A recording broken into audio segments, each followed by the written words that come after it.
This is the MN168, a budget, banggood, hard body crawler. It's quite a scale looking thing, if you discount the massive wheels. The suspension's pretty pants. In this video, I'm going to make it better on a budget. If this is your first time on this channel, my name is Mike, and I prefer the more scale things in life. So the fact this is a hard body is great for me. Got some cool features. Bonnet opens. It's got a full interior. Both the doors open. It comes in the box with a load of moulded plastic add-ons. I won't put these on yet because I plan to paint the body a different colour. It also comes with a load of camel trophy, I don't know, stickers. Suits the colour well, but I want to be a little bit different. So, for such a small rig, I think this is sold as 1/12. It actually has 12mm hexes, which is a good thing for the range of wheels that you can fit to it. It's a bad thing if you want to fit something that looks right. So these are Endura 1.3 brass bead locks, and they are DJ Crawler 75mm tyres. I don't think they'd look too bad on there.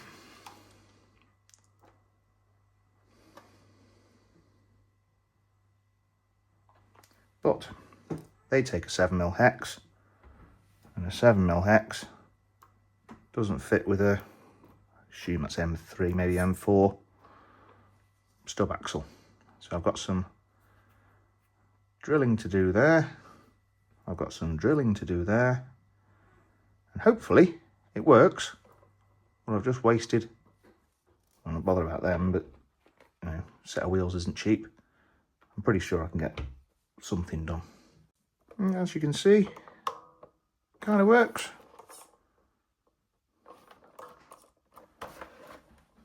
And I think they look a lot better.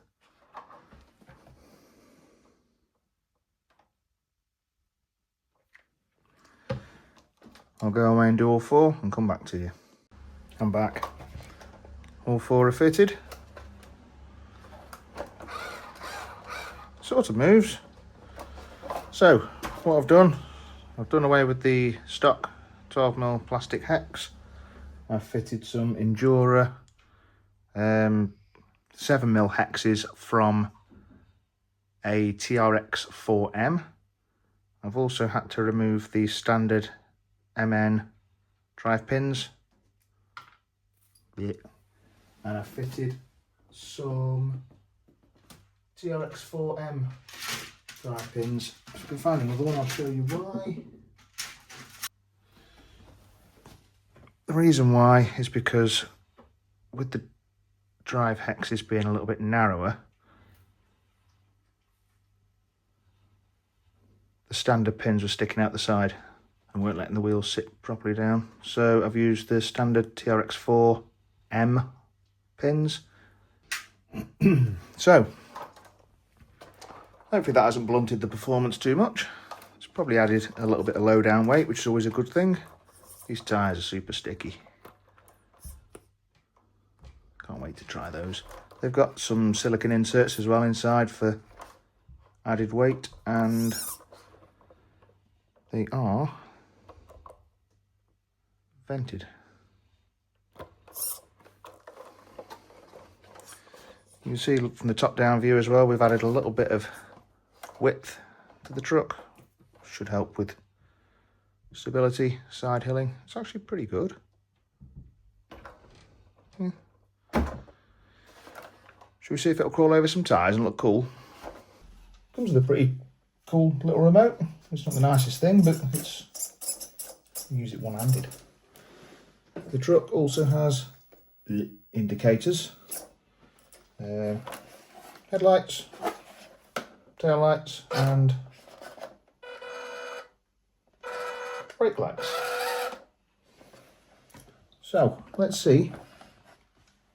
I'll crawl over these little original wheels.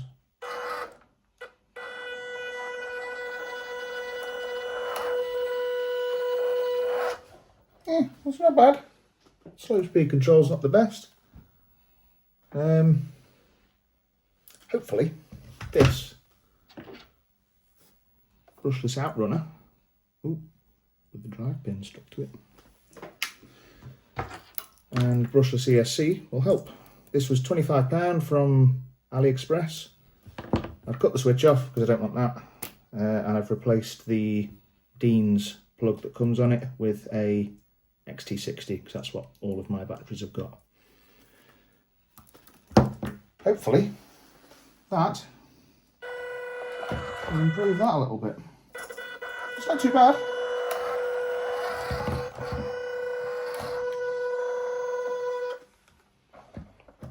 Let's get that brushless fitted. I'm back from the future. While I was editing this video, I realised I hadn't spoken about why I'm doing this. If you're familiar with the channel, you know that I do scale running videos usually, and it's very rare you'll see this guy. I was approached by Rob from WRC at the UK Scaling Nationals about doing a build-off collaboration with Rob and Wayne from Crawlstock RC. Obviously I'm not going to turn down an opportunity like that, and incredible exposure for the channel. The idea is that the three of us start with the same truck, we upgrade it ourselves, we make changes to it cosmetically and performance wise. I'm looking forward to seeing what those guys do with their MN168s. I think we're all going for the same brushless setup. The rest is pretty much on the table to do whatever we want with it. So I've been away, I've put the brushless motor in.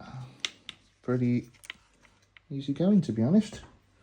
See here, one screw there, one screw in there, one screw in each drive shaft, there and there, and the old plastic motor and gearbox comes out. Actually surprisingly quite strong magnets on it. So I opened the new gearbox just to make sure it had some grease inside. It was actually well greased, better greased than some of the RTR trucks I've had in the past. I've removed the original speed controller, the original switch. That can go over there. So I've mounted the new speed controller roughly where the original one was.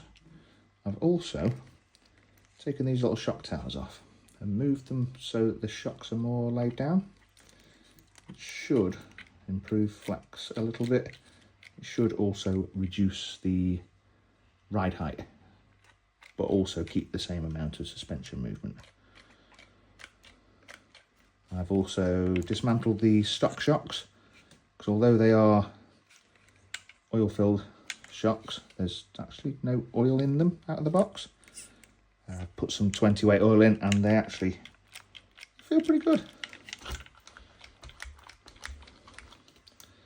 So I've already ran this and just tested that everything works, everything goes in the right direction. The difference is unreal. Let's take a look. So I've got the rig all powered up. One really impressive thing about this is that it actually comes out of the box with a separate ESC and receiver. So this being converted to brushless now, still kept, if you like them, the indicators, the headlights, the brake lights, and the stock remote, so it saves you money in the short term. The battery I'm using is a 2S battery that wasn't really made for that battery tray, but I won't go into that because I've just hacked it to pieces at the minute. But the bonnet shuts, so we see if it'll crawl.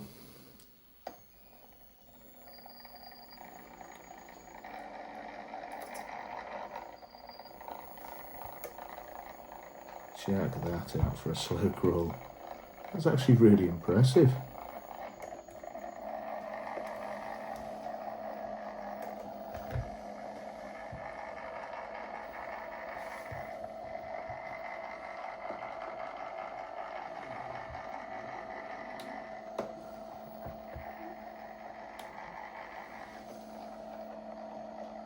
Now,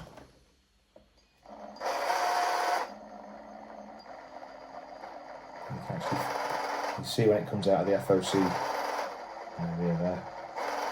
What do you think of the reduced ride height? That's a lot more scale now, isn't it? Seems to have a decent amount of flex. Okay. So as far as performance modifications go, I think that's pretty much all I'm going to do. What this channel specialises in really is scale running videos. So it's not so much about having a capable truck, it's about having something that looks and moves in a realistic way. So I'm going to paint the body a different colour, and I'm going to fit a roof rack, something along those lines. It's got a big light bar at the front, and I've got some accessories on the way for the roof rack, and I've got some little tiny scale number plates. And if you're from the UK, you might recognise the number plate as being the number plate from the Essex Boys Range Rover. So in 1995, 3 or 4 of Essex's biggest gangsters were murdered at point blank range with a shotgun, and they were in a Range Rover. And at the time, this Range Rover was plastered all over the news. It was quite a big story at the time. So what I wanted to do was replicate that Range Rover, but after all this has happened and it's been cleaned up and sent to auction by the insurance company or whatever, and somebody's bought it and turned it into an overlanding monster. So there might be some bloodstains on the inside still. There might be some shotgun damage. It will be the correct colour. It'll have the correct number plates. And if I can get any pictures of the interior, because believe it or not, that Range Rover actually still exists. It's got its own page on Facebook, I think. So if I can find it, I'll leave links to all this sort of stuff in the description if you're interested in finding out more about the way I'm going to style it. So yeah, time to get this body stripped down, get the roof rack fitted, and hopefully the paint turns up tomorrow or the day after so I can get it painted. Paint's finally turned up. It's Land Rover Windjammer Blue, which Google reliably informs me is the right colour for the Essex Boys Range Rover. Also got the roof rack, so I need to get that somewhere where I want it, marked up, drilled, and ready to go before paint. Then I'll strip it down and get it all done. I'm probably going to prime it first with Tamiya Fine Surface Primer. I'm not sure if this is paint or whether it's just the colour of the plastic. Can't be sure, so I'm going to prime it first. Ooh, horrible noises.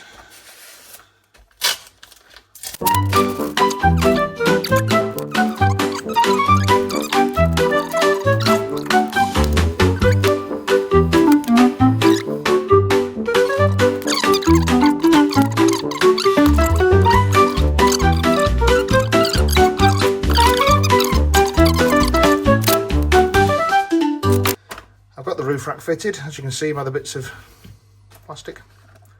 It's just a cheap one off AliExpress, nothing fancy. It's not actually perfectly square, but I think it looks all right bolted up like that. It'll look fine with some scale tat in it. So, next job, get it all stripped down and ready for paint.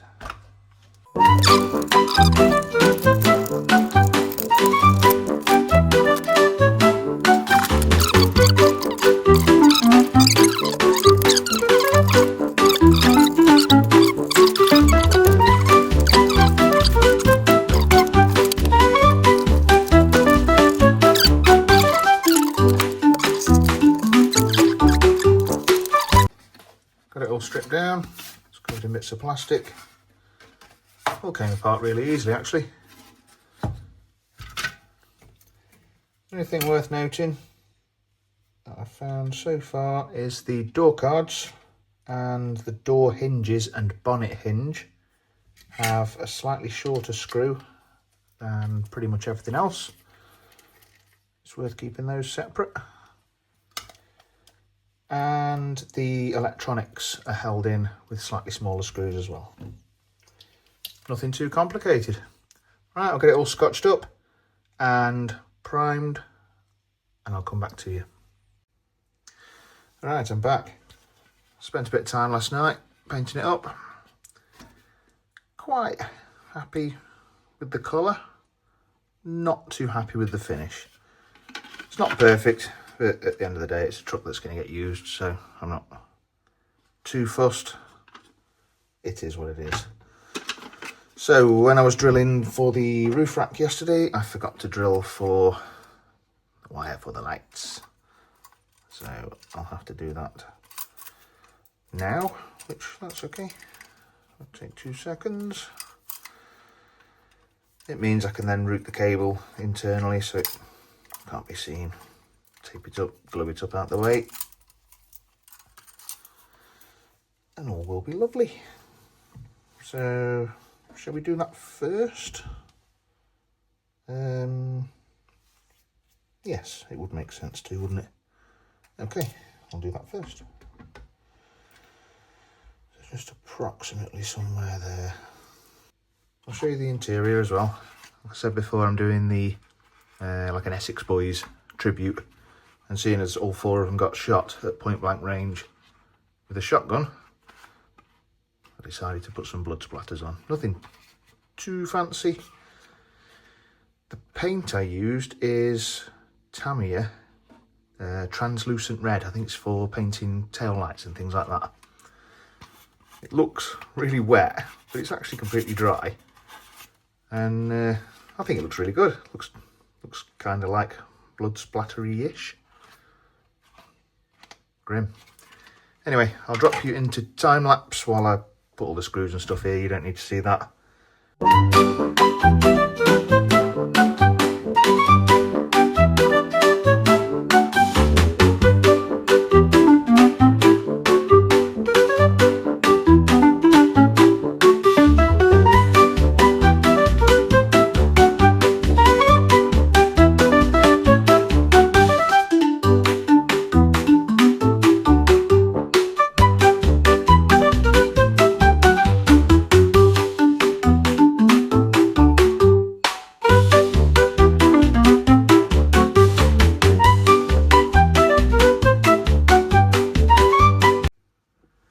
Oh, she's mostly together. What I wanted to do before I put the front bumper on is this section here. If I put it there so you can see it. I think that's for the MN168 Pro or whatever they call it, the one with all the roof rack and stuff already attached to it. So I'm hoping to improve the approach angle by shaving that off, and hopefully not shaving any of my fingers off. If you think this is a how-to, it's not. Christ. Don't do this at home because you'll stab your thumb and stuff.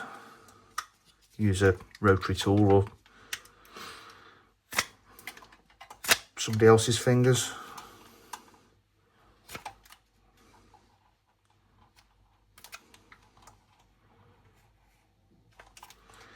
Safety third.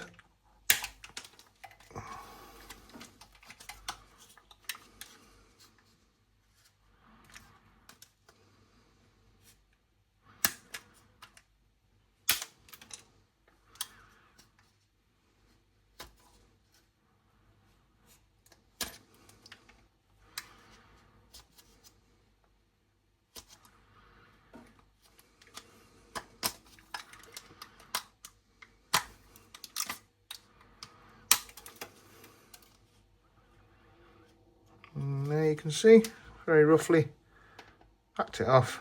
It should be one less thing for it to catch on. I'm going to just trim those bits and get it so you can see it, those bits there, just to neaten it up.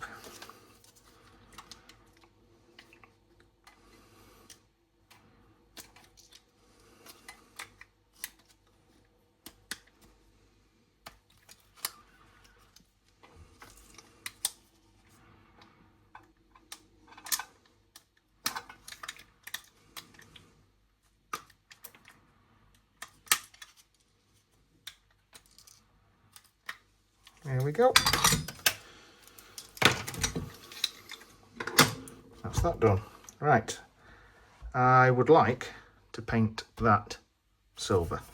So I'm going to go away and do that. And I'll come back to you in a min. And there she is. All together. All the little accessories fitted. I have dropped a little bit of a boo-boo putting it back together. That's where the screws for the bonnet hinge are. When I was taking it apart, I thought I'd arranged them in the correct orders because there's some shorter screws and some longer. I think what I've done there is I've mixed up the longer two with the shorter two. Nothing I can do about it now. Damage is already done, so I'm not going to bother taking it apart to try and rectify it.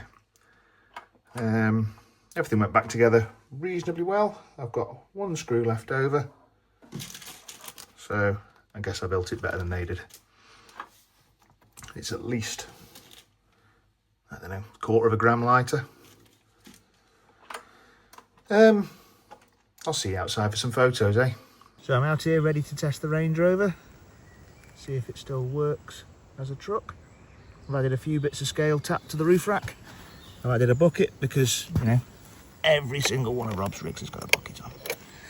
I've got some scale sand ladders, some bags of not rice, some crisps, some water, petrol, tow rope, and some Pringles, just in case. I struggled to find a guy that fit well with it being 12 scale, so I've stolen one of my lads' Playmobil figures. He's at school, so he won't mind. I'm at my little benchmarking spot. I always bring a new rig here because it's about the only place local to me that's got a nice big steep rock slab.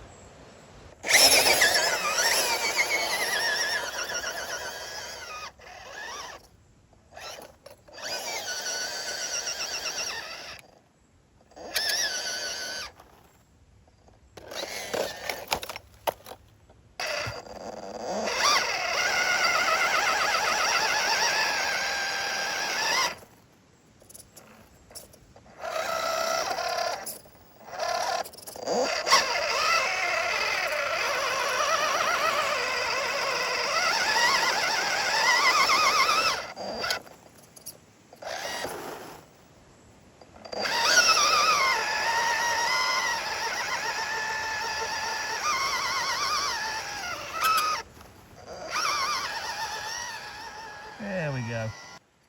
Let's see if she can come back down without smashing to bits.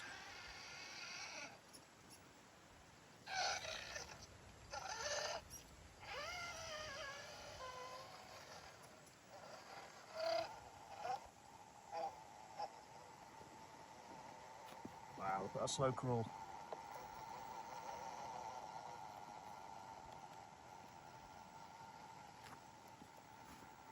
Now this line does get a bit steeper. Watch that back wheel. Get ready to floor it if it lifts. Oh, so we're at another cool spot, another benchmark. Lots and lots of small roots. And little tiny rangy. Let's go.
I don't think it's going to get up there. Just to give you an idea of what it's up against, that's my phone level there. So, pretty steep.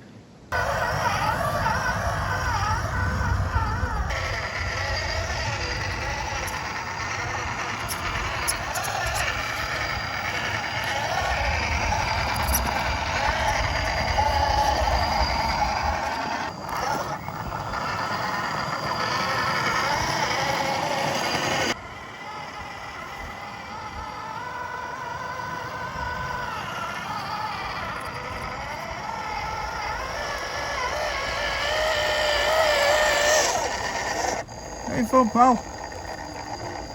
Good.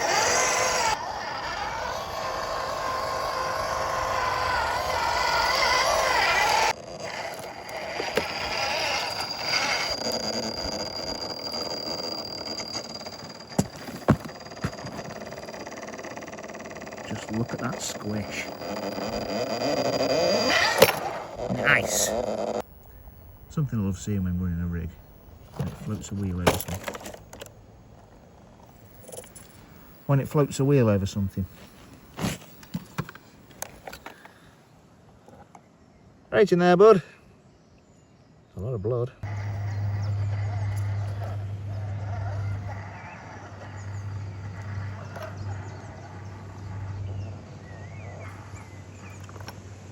Right, I need to be careful now because that's a sheer drop the other side of that.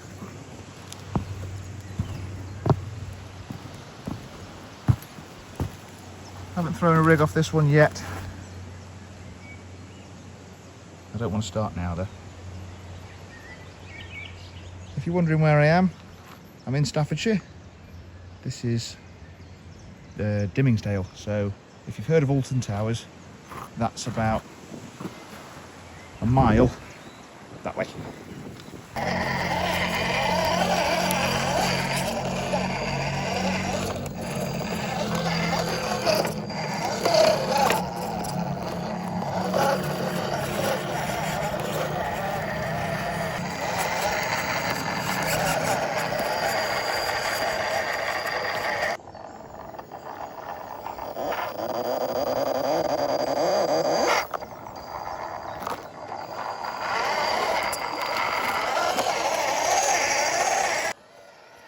So let me know what you think, guys. Is this build a success?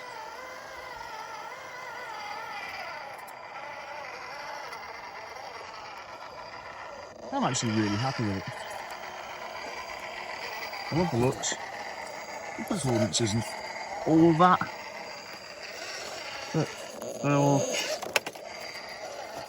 a budget rig with some budget upgrades, I'm quite impressed. Not just what it can do, but how it looks. Look at that. So if you come to my video from either Rob or Wayne, thanks for giving me a chance. Thanks for watching. Let me know in the comments down below what you think of the build. Let me know who you think won the little build off.